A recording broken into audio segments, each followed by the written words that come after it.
बारिश में मायके आई घमंडी ननंद। सर्वमंगल मांगल्ये शिवे सर्वार्थ साधिके शरणं त्र्यंबके गौरी नारायणी नमोस्तुते। विवाह संपन्न हुआ, दूल्हा दुल्हन बड़ों का आशीर्वाद ले सकते हैं। जी पंडित जी। कोकिला अपने बेटे कार्तिक की शादी सुष्मिता से करवा ले आती है। बहू, आज से तू इस खानदान की बहू है।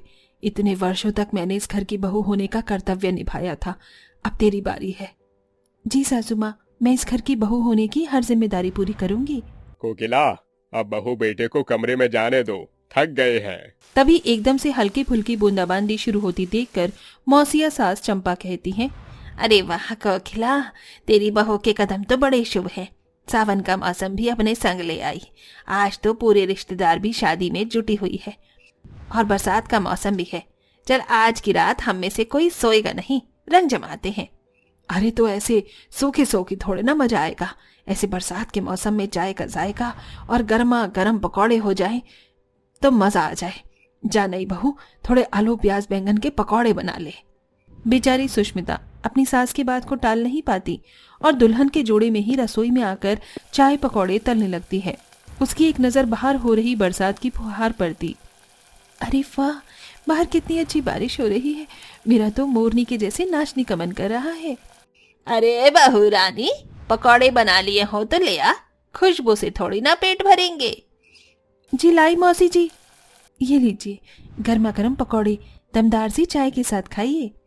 एक तरफ जहां कार्तिक बेसब्री से अपनी सुहागरात के लिए सुष्मिता का कमरे में इंतजार कर रहा होता है, तो वहीं दूसरी तरफ सुष्मिता रिश्तेदारों की खातिरदारी में लगी थी। इसी में टाइम चला जाता है और देर रात सबके सोने के साथ दुल्हन सुष्मिता थक कर सो जाती है। तभी सवेरे सवेरे फिर से बादल गरजने लगते हैं और इस बार बहुत जोरदार वाली बरसात आती है, जिसके साथ सुष्मिता की शादीशुदा ननंद अपने 2 बच्चों के साथ आती है। माँ, ओ माँ, दरवाजा खोलो, मैं आई हूँ। अरे खोलो ना। इतनी सुबह सवेरे कौन खजूर के जैसे टपक पड़ा। एक तो इन मेहमान लोगों ने खातिरदारी करवा के देर से सुलाया था, नींद नहीं पूरी होने दी। सुष्मिता आंख मिचलाते हुए दरवाजा खोलती है, तभी घमंड दिखाते हुए राशि भाभी पर भड़क जाती है। पैरों में क्या मेहंदी लगा रखी है? इतनी देर लगती है दरवाजा खोलने में? बेचारे मेरे बच्चे बरसात में भीग गए। चलो बच्चों, अंदर चलो। ननंद और उसके बच्चे कीचड़ कीचड़ मचाते हुए घर के अंदर आते हैं। इधर सुष्मिता का पारा भी हाई हो जाता है। ये करम भेजी की औरत है कौन? खामखा मुझको सुना दिया, जैसे कि रिश्ते में मेरी ननंद लगती हो। तभी कोकिला राशि को गले लगा लेती है। अरे मेरी लाडो, आ गई तू। लेकिन तू बच्चों को लेकर बारात में क्यों नहीं आई? पता है विहान के बिना ही तेरा भाई घोड़ी चढ़ा था। पूछो मत माँ, हम तो आ ही रहे थे, मगर इस बिन मौसम की बरसात ने सारा मजा किरकिरा कर दिया। हमारी गाड़ी गड्ढे में फंस गई थी, सुबह जाके निकली है। वैसे मेरी भाभी रानी कहाँ है? अरे वही तो है तेरी भाभी, मिल ले। न चाहते हुए भी सुष्मिता को अपनी घमंडी ननंद को देखकर मुस्कुराना पड़ता है। ए भगवान, ये खलनायक सी शक्ल वाली तो सचमुच में मेरी ननंद निकली। भाभी, मैं आपकी इकलौती ननंद हूँ। अब जब बरसात के मौसम में आई हूँ तो आपसे अच्छे से खातिरदारी करवा कर ही जाऊंगी।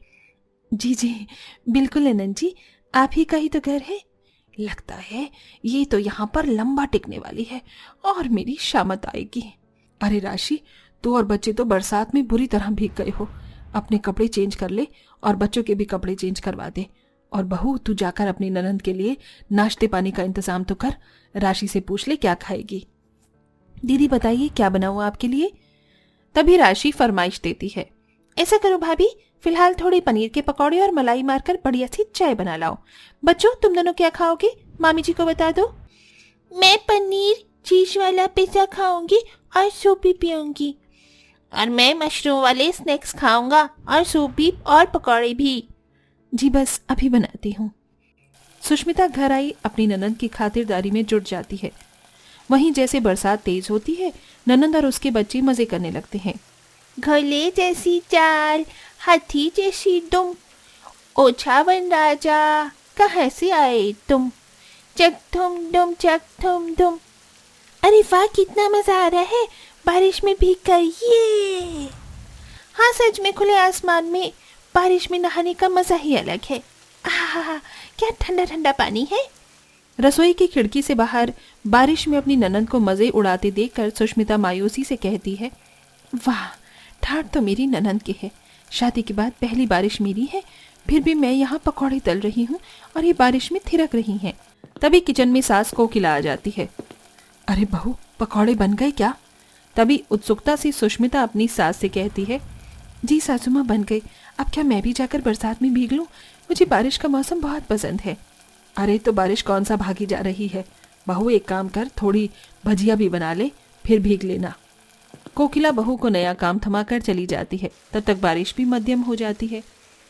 सारे बादल छट गए। ससुराल की पहली बारिश में भीगने की मेरी ख्वाहिश भी अधूरी रह गई।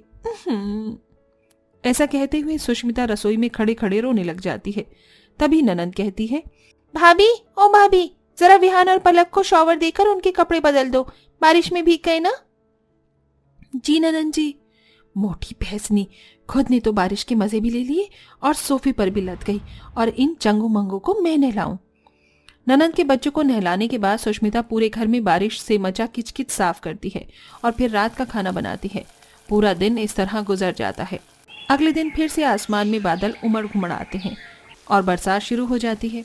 तभी बारिश की बूंद को देखते हुए सुष्मिता खिली मुस्कान से कहती है, अरे वाह सावन राजा, फिर से आ ही गए, जाकर छत पर नहा लेती हूँ। सबकी नजरों से छिपते छिपाते हुए सुष्मिता छत पर आती है तो देखती है कि ननंद नहा रही होती है। बादल बरसा बिजली, सावन का पानी, चीसो चीसो मौसम से छाई तो जवानी। बादल बरसा बिजली, सावन का पानी, चीसो चीसो मौसम छाई का तो है जवानी। क्या मस्त बारिश हो रही है। अरे भाभी, आप यहाँ छत पर क्या कर रही हो? ननंद जी, कितनी अच्छी बारिश हो रही है, इसलिए मेरा भी मन किया बारिश में भीगने का। राशि सुष्मिता की ख्वाहिश को समझने की बजाय घमंड दिखाने लगती है। हाय हाय भाभी, आपको थोड़ी शर्म है कि नहीं? अभी आपकी शादी को जुमे जुमे 4 दिन नहीं आए और बारिश में भीगने चली आई। अड़ोसी पड़ोसी देखेंगे तो क्या होगा? जाकर नीचे काम कीजिए। और बाथरूम में मेरे कपड़े पड़े थे, आपने धोए कि नहीं? जी बस जा रही हूँ धोने। हर बार घर आई अपनी घमंडी ननंद की रोका टोके की वजह से बेचारी सुष्मिता बारिश में नहीं भीग पाती और नीचे आकर अपनी ननंद का ढेर लगा कपड़ा धोने लगती है। वहीं ननंद छत में बरसात में मजे से नहा रही थी। खुद तो ये बरसात में मेंढक की तरह उछल रही है। अरे मेरा क्या दिल नहीं करता बारिश में भीगने को। इतने दिन हो गए इन्हें आए, मगर मायके में दही की तरह जम गई है, जाती भी नहीं है। बेचारी सुष्मिता का दिल बरसात में देखने के लिए तरस रहा था। तो वहीं राशि को बस अपनी पड़ी थी। ये देखकर कार्तिक को बहुत बुरा लगता है। सुष्मिता को बारिश जितनी पसंद है, लेकिन वो किसी से नहीं कह पा रही है। अब मुझे ही कुछ करना होगा। उसी शाम ननंद के सास ससुर और पति भी आ जाते हैं।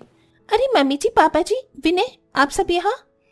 क्या करते बहू, तेरे और बच्चों के बिना मन नहीं लग रहा था, तो हमने सोचा यहाँ आ जाए, थोड़ा जगह भी बदल जाएगी। हे भगवान, इस ननंद ने क्या कम खून पी रखा है मेरा, जो अब इसके ससुराल वाले भी टपक गए।